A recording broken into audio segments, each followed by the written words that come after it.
Nitwa Jean de Dieu Ndihokubwayo, sanzwe navukiye ahantu bita mu Kabezi, mu ntara ya Bujumbura, kera bita Bujumbura Rirare. Mfise imyaka 34 mu kumunani nzokwiza 35. Hanyuma amashuri y'intango niho nayize nyene mu Kabezi, ayisumbuye nayize muri lycée Muyebe mu Mwaro. Hanyuma ndabandaniza muri ishuri ry'ubuvuzi i Gitega, muri École Paramedicale de Gitega. Hanyuma nza guhereza kaminuza muri INSP naho nyene mu vy'ubuvuzi.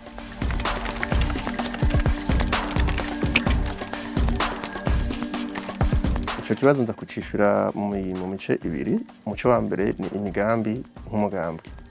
Nk'umugambwe turafise imigambi myinshi ihurikiye mu mbono kazoza twise Uburundi buhiriwe mwitekane tekane.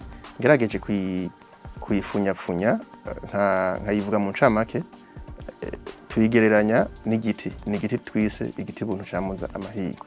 Kiba gihagaze ku bantu, kuko twebwe tuvuga ko itunganya mukuru ari abantu. Mugabo abantu bafise ingene bitwara, bafise imico dukunze kuvuga muri FPI y'ubugabo burangwa n'ibikorwa, ubushinga nayo burangwa n'ukuri no kugoroka mukuri no gutahura abandi, hamwe n'ubuntu burangwa n'urukundo hamwe n'ikibabago. Abo bantu rero iyo bamaze kugwira nabo baheza bakavamwo abantu bose bagize inzego zo mu gihugu, duhere ku mukuru w'igihugu, n'izindi nzego zitandukanye, igisoda n'igipolisi, mu namashinga amateka na henguza amateka, n'abandi bakozi bose ba leta.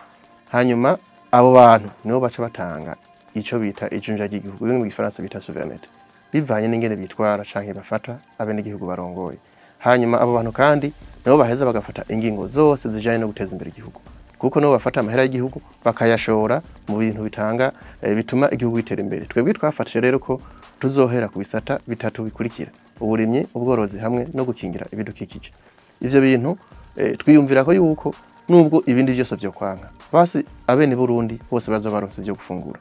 Hanyuma tuvuye ngaho duca dukurikiza ku yindi umugwi w'ibisata bitatu bikurikira nyene, arivyo indero, kubera ko twiyumvira ko iyo umuntu hazi aca tangura kubimvira kazoza.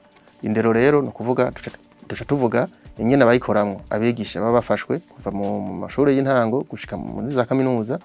Tukavuga abana bayigamwe ingene bazo bafashwe n'ivyo bazigishwa ingene zo bimeze.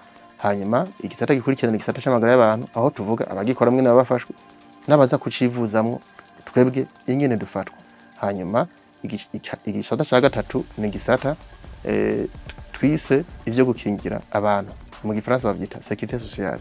Kiba kigizwe naco n'ibisata bitatu bikurikira: ica mbere ni ingene abantu bazoronswa ubuzi, ica kabiri ni ingene abantu bazoronswa uburaro, hamwe n'ica gatatu ingene dutegura ivyo kuzokukuruka.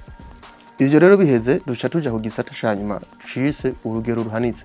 Urwo rugero rugezwe n'ibintu bijanye n'inyubako, amabarabara yubatswe ku buryo buhanitse, amahinguriro ya leta n'ayabigenga ameze neza, amabanki n'ibindi vyose bijanye n'inyubako. Mbere ko ico gice niho duca tuvuga n'ibijanye n'ivyo kwimba ubutare, kubera ko twiyumvira yuko iyo abantu bahazi atazindi myitwarariko y'ubuzima zihari, niho bashobora kwimba ubutare hama umwimbu wabo ukagaragara. Ivyo rero tubivuye ko igiti cacu kiba kigeze mu mashami, aho gica gitangura kwerekana ivyamwa. Ivyamwa navyo ni bimwe tw'amaturirimba, n'umwidegemvyo, ukwishira no kwizana, bimwe bita demokrasi, amahoro n'umutekano n'ibindi. Hagati aho duhora tuvuga utuntu twita utwamwa, utundi twatsi duto tuba turahagaze iruhande y'igiti, nitwo twita les sociétés civiles, kubera ko amashira hamwe y'abigenga canke ayo aharanira ivy'agateka na muntu yose aba ahagaze mu buryo leta nayo ihagaze. No kuvuga ishusho leta itanga niko nabo bimeze. Naho muri leta bagigiturire nabo nyene usanga igiturire cashitseyo. Nuko imigambi yacu rero nk'umugambwe ifunyafunyirije mwiyo mbona kazoza. Hanyuma rero ubu nk'abagiye mu matora, ibige nk'abagiye mu matora, aya matora turimo, imigambi niyi bantu b'impana. Iki kibazo nagira ndacishure kuko maze iminsi ndakibazwa, murabizi turi mu bihe vyo kwiyamamaza. Aya matora tugiyemwo nayo abashinga amateka hamwe n'abakonseye ba mustanteri, abantu za mustanteri. Aba bantu bose nta muntu numwe afise uburenganzira bwo kurangura imigambi. Abashinga amateka bajejwe iki?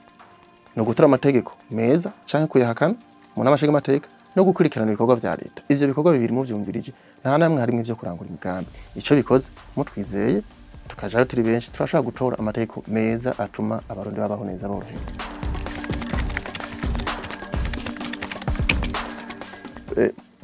ugwaruka mu mugambi wacu dukunze kuvuga ahubwo dukunze kuvuga abakiri bato ugereranije n'abandi. Hanyuma ugiye kubiraba mu Burundi no bagize igice kinini c'abari mu Burundi c'ababa mu Burundi bararenze ibisho 60%. Twebwe rero imigambi yose turiko turavuga canke turiko turavuga tuzokora nibarundi batwizera izokorwa nabo bantu kuko nibo bagize umuce mwinshi w'abarundi. Neza cyane kubera ko twibaza ko mwibi bihe uravye kahise ku Burundi aho hagiye haraba ingane zitandukanye abakenyezi nabo bagiye barikumira mugabo turavuga ko mu gihe politike yojamwo ibintu vyiza hagasigara havugwa neza nko tubivuga muri FPI bose uheza bakabona ikibanza cyabo tukaza tukababona mu bibanza byinshi bifata ingingo mbere atari na vya bindi 30% gusa ibyizo shingiro riba nibirenga 40-50 nivyashika akaba ari bo tubona bafise ya mico dukunze kuvuga ko dushingiye ku muri FPI ari bo benshi bakabijamwo ku bwinshi nyene.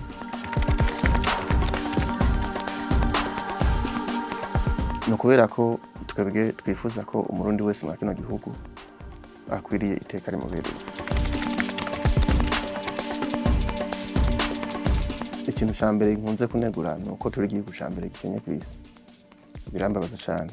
Hanyuma twebwe turafise ko twamaze kuvuga ko igihugu tuzagiteza imbere duhereye mwabige bisato vyose navuze kandi birashoboka.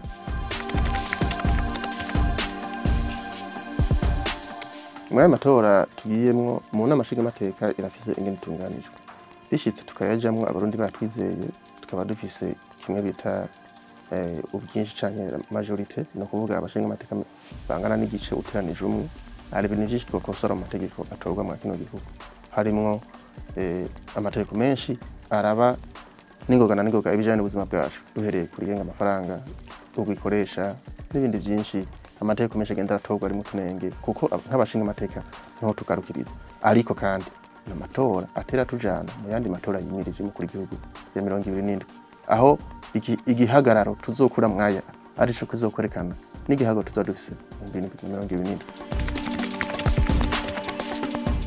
ntayo ndajya bitwi ariko akapesi namaze kukaja kandi kenshi rero ndagafana